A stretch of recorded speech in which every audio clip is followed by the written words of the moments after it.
What's up, everybody? It's the Common Sense Investor coming at you with another video.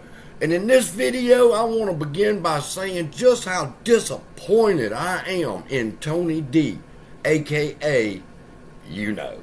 Anyway, man, I have told y'all I was waiting on Tony D to drop his video concerning AMC's earnings reports using his Excel spreadsheet that he has that gauges companies' financials and what to look forward to in their earnings reports. He's very, very good at that shit. And I'm waiting and waiting and waiting for his video about AMC's earnings, and it never comes. So, the only other thing that I can think of doing is, Tony, this video's for you. Since we don't have the financials of going into the earnings report, I'm just going to have to do a video on the top 3 or 4 conspiracies behind AMC and what we can expect at the earnings report. Now, to start off our conspiracies for 2023, will Adam Aron be turning in his resignation to us tomorrow at the annual meeting?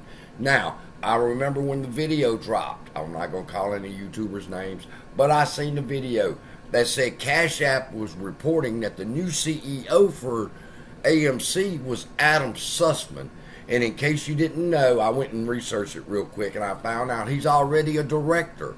So it would not be a hard leap that if something was to happen to Adam Aron, it would be one of them that would take over the CEO position, and Adam Sussman is a good fit.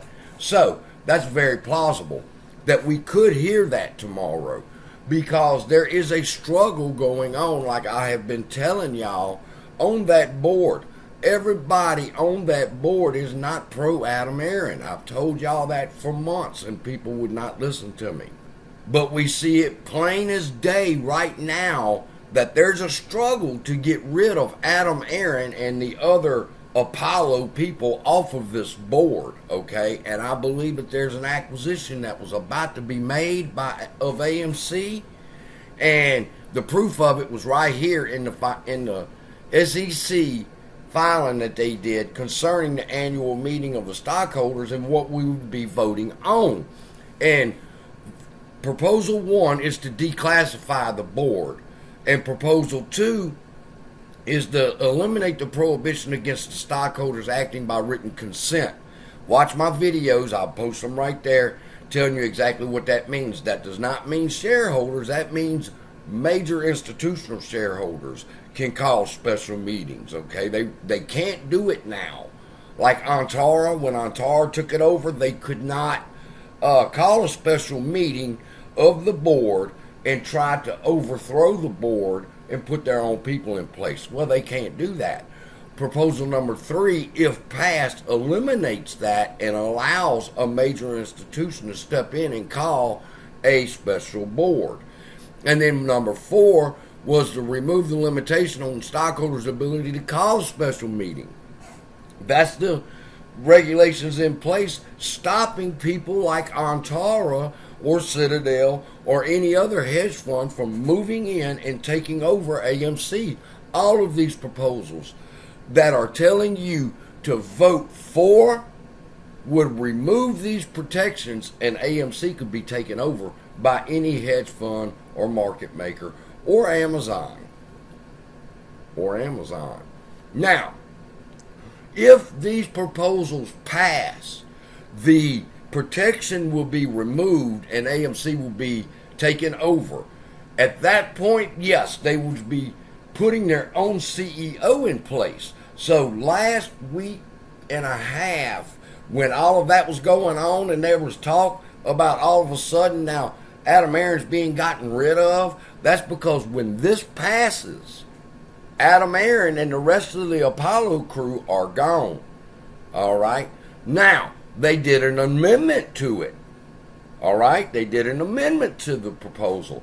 And now they're saying that anybody that has shares of AMC that are held in a brokerage firm and you don't vote, you will be counted as a no vote. So that would put these proposals dead on arrival, because a majority of people do not vote in elections. That's what we've been through all that when we were going through these elections before. So, most people don't vote in an election. That's why they have special quorum rules and stuff to hold the meeting. But your non-votes counted as a no vote will kill these anti-takeover measures from being removed and keeps them in place. So, the struggle for the CEO position look like right now, it looks like it can go Adam Aaron's way with the upper struggle. We just want him gone.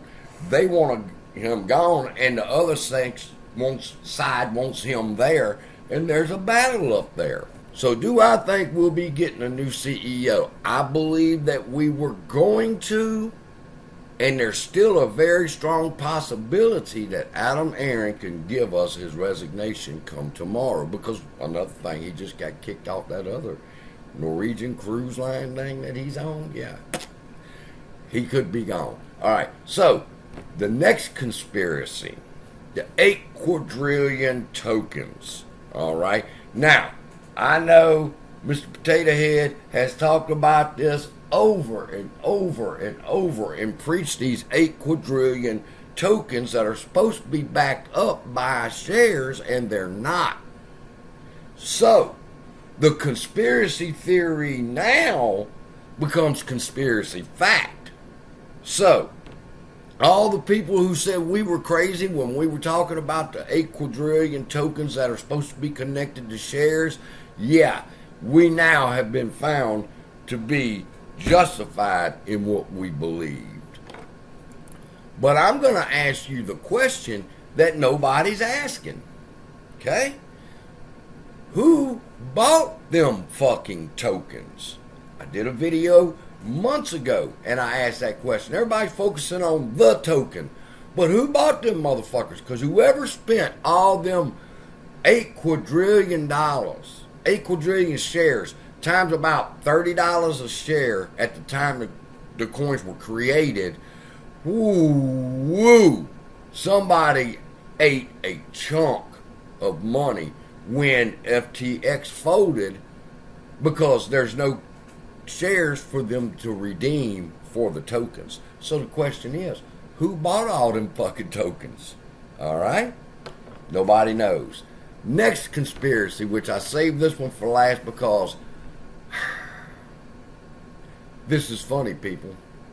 We were called conspiracy theorists when we said something ain't right at AMC concerning the showing of Sound of Freedom. Okay? All the air conditioners were going out in all the theaters where Sound of Freedom was. So here's the question that I have for you. Those that didn't believe us or still don't believe us, how come we have not seen one Taylor Swift fan talk about, oh, I love the concert, but fuck, it was hot in there? Not a one. Not a one throughout the entire United States, out the entire other countries that are now showing this movie in concert. Not a one Taylor Swift fan has put out a video and said, whew, it was hot in that fucking movie theater. Why won't they get them air conditioners turned on?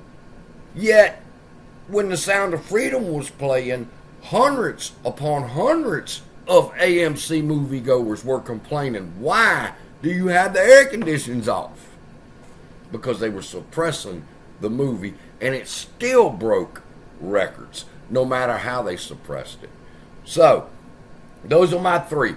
Taylor Swift. How come no air conditions broke during the Taylor Swift concerts? Answer me that. But you couldn't keep an air conditioner on during Sound of Freedom. So with that, love y'all. Be blessed. Looking forward to tomorrow's earnings. And I'll see you then.